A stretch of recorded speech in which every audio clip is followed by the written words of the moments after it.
Indeed, it's a little bit hard to tell you some stories when I was invited to talk about genocide and genocide against Yazidis, a small minority, one of the oldest religion in the Middle East.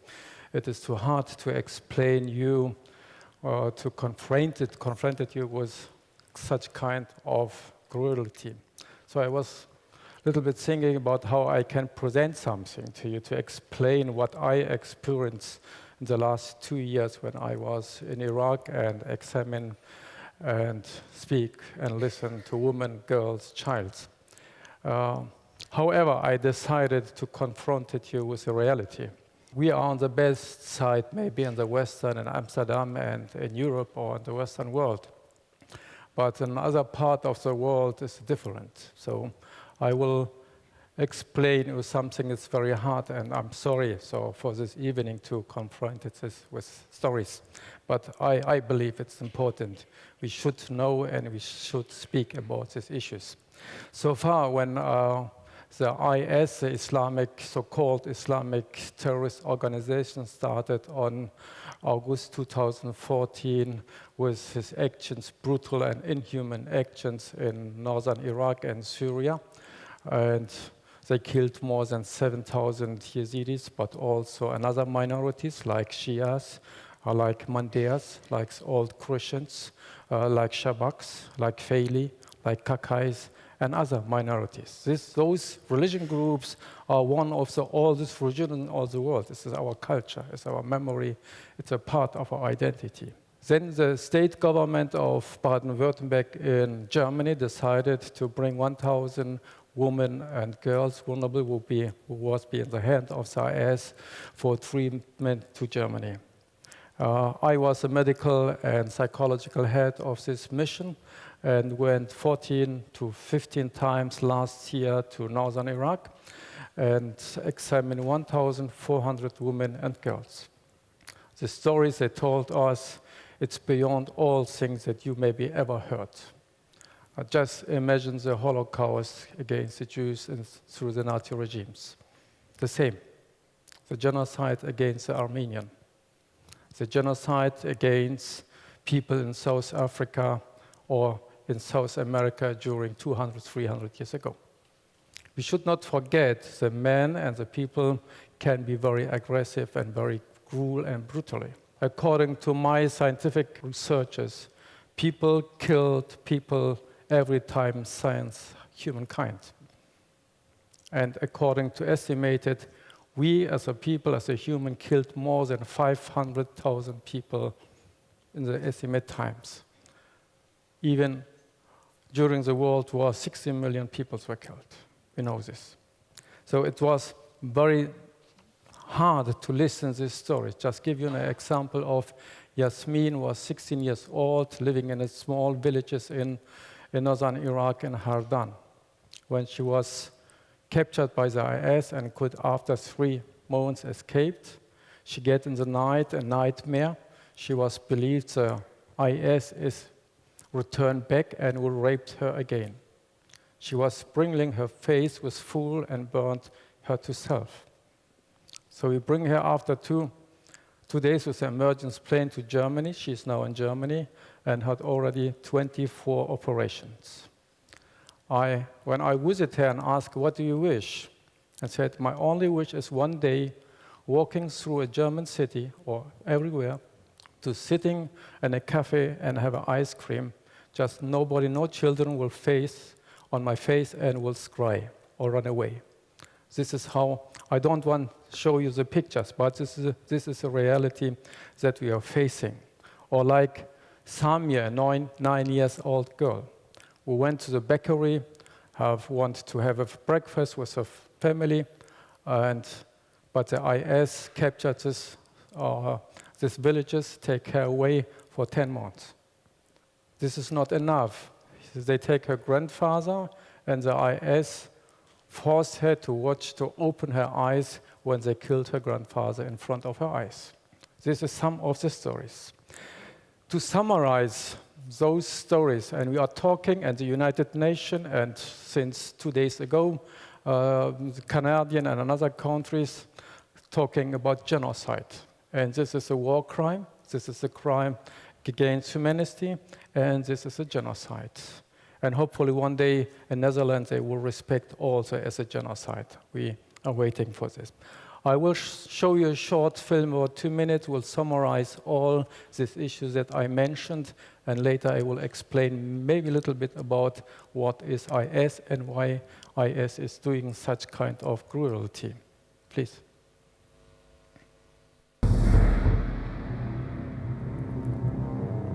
سوف نغزوكم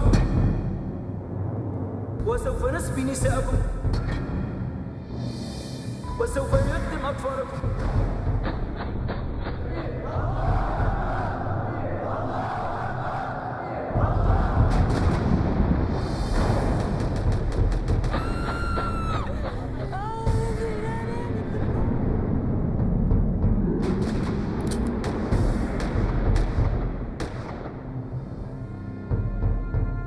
خودم كايزاني يعني شما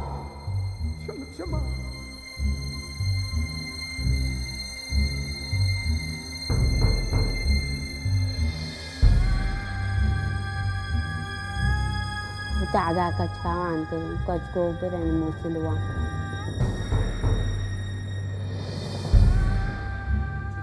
اب خدام دور سيهاجيبون المرة شاندن ششت القلمدان مواسمات كيشاو وما استخداتني بر ومغاد بيس لا شبت سيه لا شبت البن شفري فما البن فاكرين دور البرنامج كل ومالي دهر برا قيصري أو شي يعني ويجي وقت ثاك وكا قستين كي ادقوتن يلا فلان رابن وفلان رابن وأدبرن فروتن إذا شاوات كرن سعد شارني فروش تاني درمان تيتكن أمهم جيجد بو سعد يانز دي شيفي شيف تاني ديسا درمان تيتكن ما خوانا وانا فخوان وهن مثلا بونا اشتر سامات جوء جوء النميش كرا اشتر سامات جوء بلا خوش ما فاتكر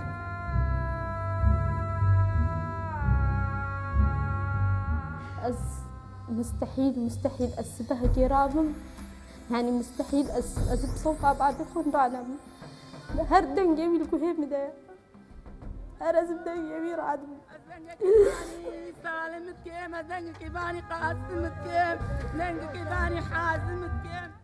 It is hard to believe, but this is just 1-2 minutes, and this happened now. If you are talking today, they bombed Aleppo, they bombed Mosul, and they will do it in other areas. And we have one of the cities which are called Kocho. Kocho was totally destroyed by the IS, and you maybe read in the media about Nadia Murad and Lamia al-Bashar. We get 2 days ago the European Parliament Peace Prize. Those both girls, I bring myself to Germany for a treatment. I'm very proud of this. Both women were very strong and fighting for the justice, and I hope they will go ahead, and another woman will stand up and do the same.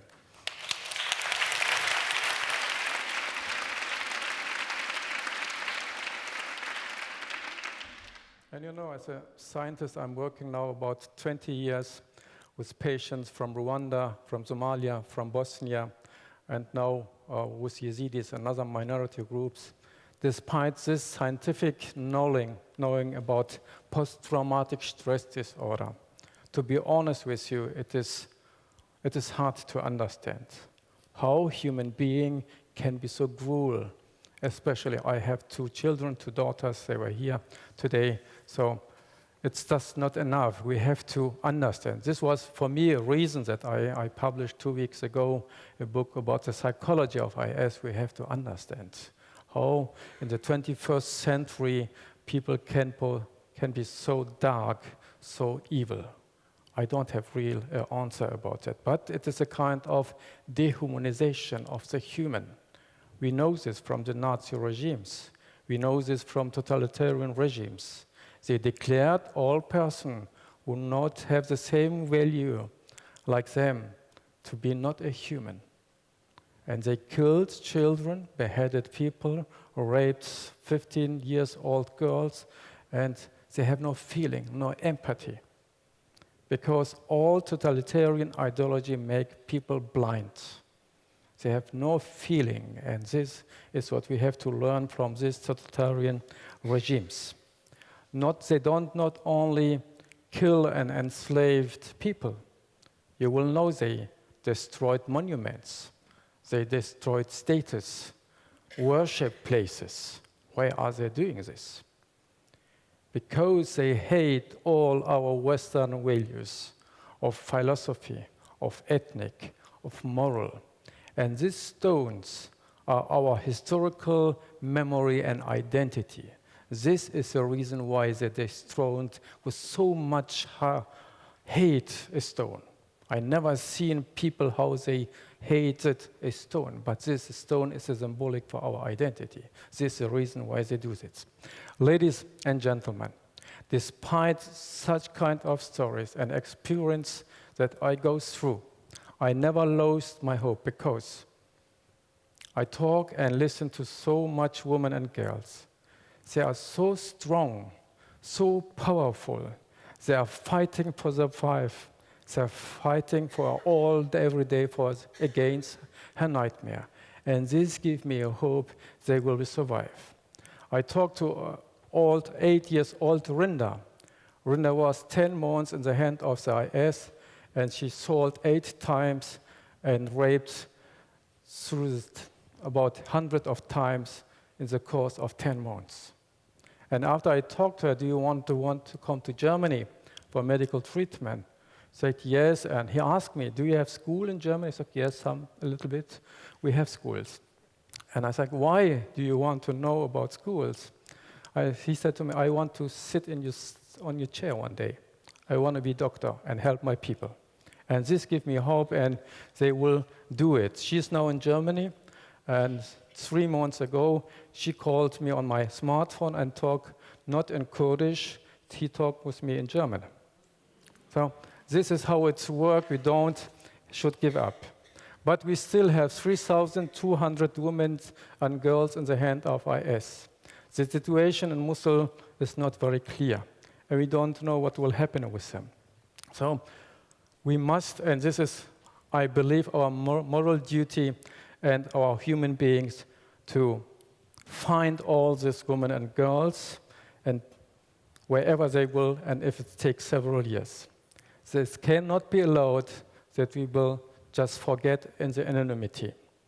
For that, I want to believe that all minority groups in the Middle East and elsewhere, like the Yazidis, like the Jews, like the Christians, like the Mandeas, like the Shabaks, like the Kakais, like the Failis, and other groups, must survive, and we have to help. The democratic countries have to help, you have to help. And we have to stand up. If we will continue our silence against this kind of totalitarian regimes, we will lose. If you want to fight for democracy, we have to fight here for democracy. If you want to fight for these girls who is raped in Iraq and Syria, we have to stand up and speak. Thank you very much. Thank you.